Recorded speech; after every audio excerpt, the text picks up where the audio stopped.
miles, so we don't exactly know what happened there. After that, he went to Palm Beach County, Florida, and this was just last week.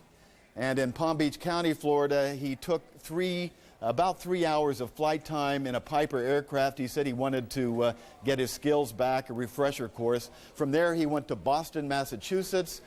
He rented a car there at an Alamo rental car. He drove it on the morning of the hijacking to Portland, Oregon, and then took an early flight from Portland back to Boston, and then back on that ill-freighted aircraft that flew into the World Trade Center tower. Now, Mohammed Atta is an interesting figure. One of the things we have to look out for here is that there are several different people around the world with the same names, but we've talked to Israeli sources who said they have been seeking a Mohammed Atta, a Palestinian. They said he's been wanted for terrorist acts in Israel, but we are not sure if it's the same individual. Aaron? There's a phenomenal amount of detail there. Let me ask a couple of questions.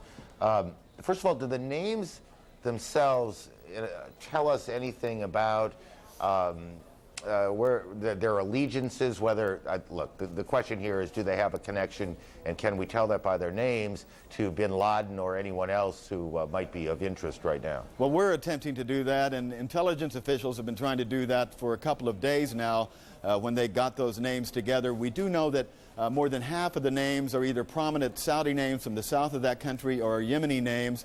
But I was told by one source there is the possibility that these names may not be the real names of the actual hijackers. I have the bin Laden manual for Al-Qaeda that's issued to followers of bin Laden, in which they talk about using cutouts, so to speak, stealing somebody's identity.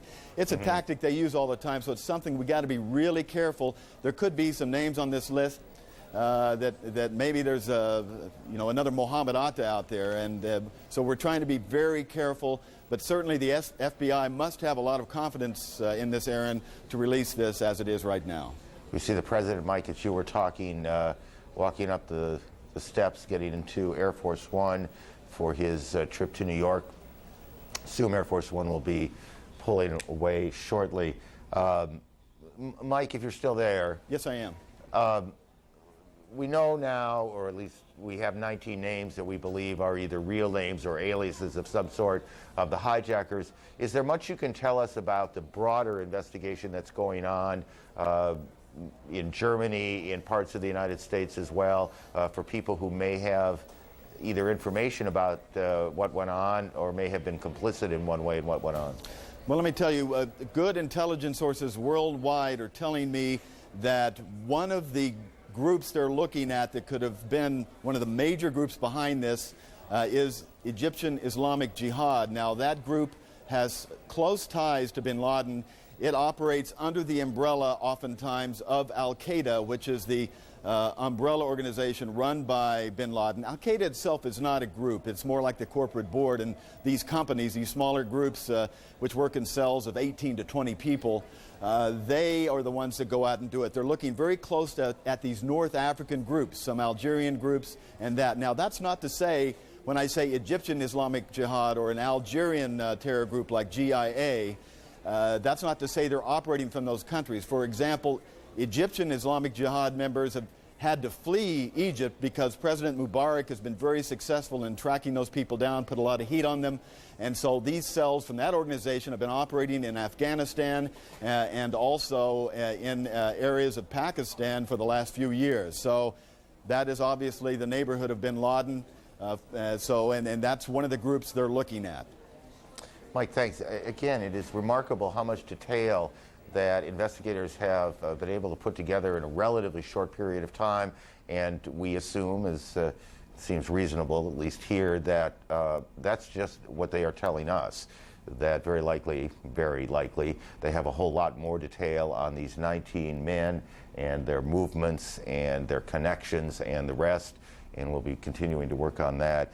It is also, I think, quite remarkable to a good many Americans that you could find 19 people out there, perhaps more, who have such hatred for the United States that they would not only commit this awful act that went on in New York and in Washington and kill themselves in the process. It is less difficult for people abroad to imagine that. They see this kind of hatred directed at the United States perhaps more than we do here normally. Christiana Amanpour now on why the United States has such problems in the world. These pictures of Palestinians celebrating the terrorist attack on the United States horrified all those who were in mourning. Palestinian leaders were quick to point out that these were only isolated incidents by what they called an ignorant few, and Chairman Yasser Arafat immediately condemned the attacks. We are completely shocked, unbelievable. Later, Arafat was seen giving blood in a symbolic gesture of solidarity with America. Arab allies, the Iranian president, and even Libya have strongly condemned what happened, saying that it violates Islamic principles. But on the streets of all these countries, anti-Americanism has been building. Moderates are being eclipsed by extremists after almost a year of violence in the Middle East, the Palestinian Intifada in Israel. We don't wish for the destruction of the American people, says this man. We just want the destruction of Bush and the U.S. Congress because they support Israel.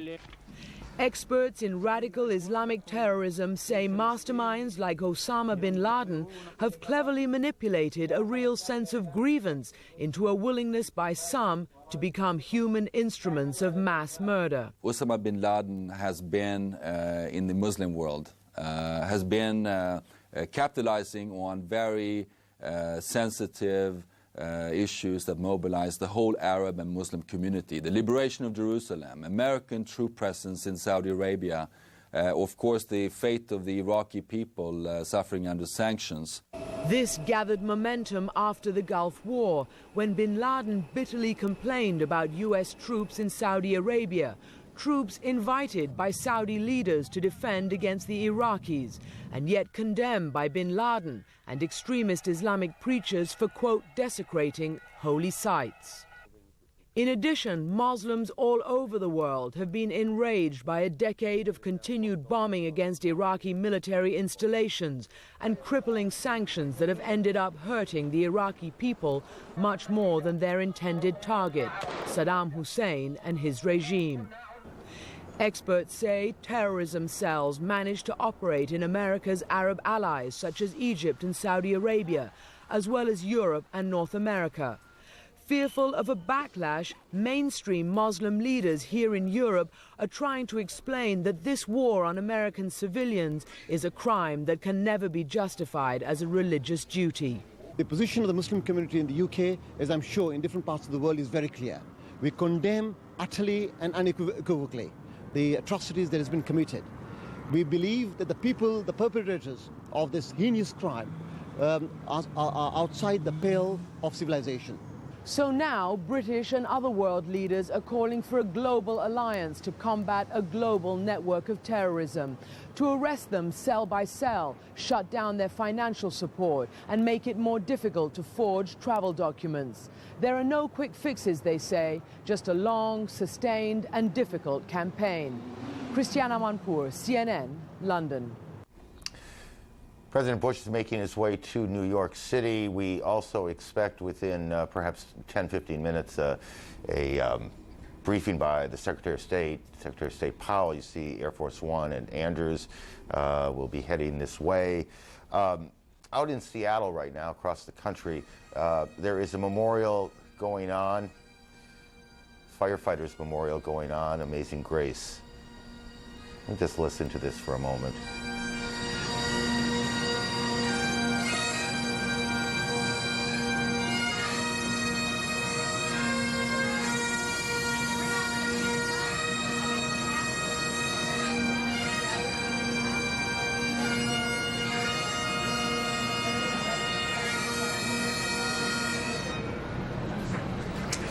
Among the dignitaries there, the Governor Gary Locke, but as you can tell, this is not about dignitaries. This is about people, in this case Seattleites, who have come together for their moment together, being together matters in times like this. Seattle is acutely sensitive to these sorts of issues, these terrorist issues. Seattleites believe they might have been a target at the Millennium celebration when a suspected terrorist, someone who indeed had a plan or was part of a group that had a plan, was caught at the Blaine, Washington Canadian border with the makings of explosives that caused Seattle to cancel its Y2K celebration and had the city quite on edge for some time. Here in New York, many of the people who were hurt, the survivors of the blast on Tuesday, are still hospitalized. A good many, in fact, have been let go, are home and recuperating and getting back to the normal routine of their lives. Many others, of course, are not, and their conditions range from they're getting okay to still quite risky. Brian Palmer is at St. Vincent Hospital, which is in Lower Manhattan, and Brian joins us now. Brian? Aaron, good afternoon. It is still a wet and dreary afternoon out here. As you can see, normal or close to a normal flow of traffic, things getting back to normal. Volunteers are still doing their thing, but we have seen a slowing of a number of ambulances coming in. We spoke to a hospital spokesman who was saying that because of the slippery and treacherous conditions, they were expecting more people to come in. They're disappointed they haven't seen all that many people coming in, meaning that perhaps they're pulling fewer people from the actual blast zone. But today, we've actually heard from some of the voices of survivors recovering at St. Vincent's. Two people, Arturo Griffith and Fareed Paul. I finally spoke to my wife yesterday, and as I was talking with her, she was listening to my voice, and she didn't believe still. She thought I was dead, and we was exchanged, and she was crying, and I was crying too. I saw the World Trade Center on fire. I saw that, and I saw people in the window waving white sheets, and that's what breaks my heart. It was a heart-wrenching noticing these people are trapped up there, and there's no way of them being rescued, and that really hurt me. And also seeing my own two eyes, that plane coming out of nowhere in slow motion and turning and hitting directly into the building it's just unreal. It's just unreal. It's something I'll never forget for the rest of my life. Now, both Mr. Paul and Mr. Griffith suffered severe injuries to their legs. They couldn't get out on their own. They were rescued by Good Samaritans who hand carried them down flights of steps and brought them to their safety. Now, today we also had a visit from New York Governor George Pataki. He spoke to some of the doctors here and some of the survivors. His message was one of thanks, but he also expressed some concern that fewer people were being brought here from the blast zone. But he said, quote, "Miracles happen. There still could be some people brought up here." That was the message today, Aaron. Brian, before we let you get away, as you know, so far today at least, no survivors from the blast itself have been found, taken to the hospital. I suspect now that anybody who's coming into the hospital is very likely a rescue worker who's been hurt on the scene. It's very slippery, kind of mucky. That all that dust has turned to mud down there. Is that what's happening? Well, that is definitely the case. As of this morning, St. Vincent's had not seen any actual new blast victims in 36 hours, so that was close to 8 hours ago. What we did learn from the Greater New York Hospital Association is that the website for patient information is in fact online now. It's up and running, www.nyc.gov, and you click on Patient Locator System. So this is the official information clearinghouse of the Office of Emergency Management. This is not one of the fly-by-night websites. This is where people should go for their information on loved ones who may still be missing. Aaron? Brian, thanks. It's unimaginable in some ways that you could go this many days, or at least what it might feel like to go this many days, not know if someone you love is dead or alive, hurt, what their situation is. Our hearts go out. We're joined now by Brother Edward Coughlin. Somebody said a while ago that there are, I think it was Marty Savage, that there are thousands of stories down there, and there are, and we don't rank one above any of the others. But the story of Reverend Michael Judge is a particularly interesting and moving one to us. And Brother Coughlin was a dear friend, a longtime friend of Michael Judge, who was a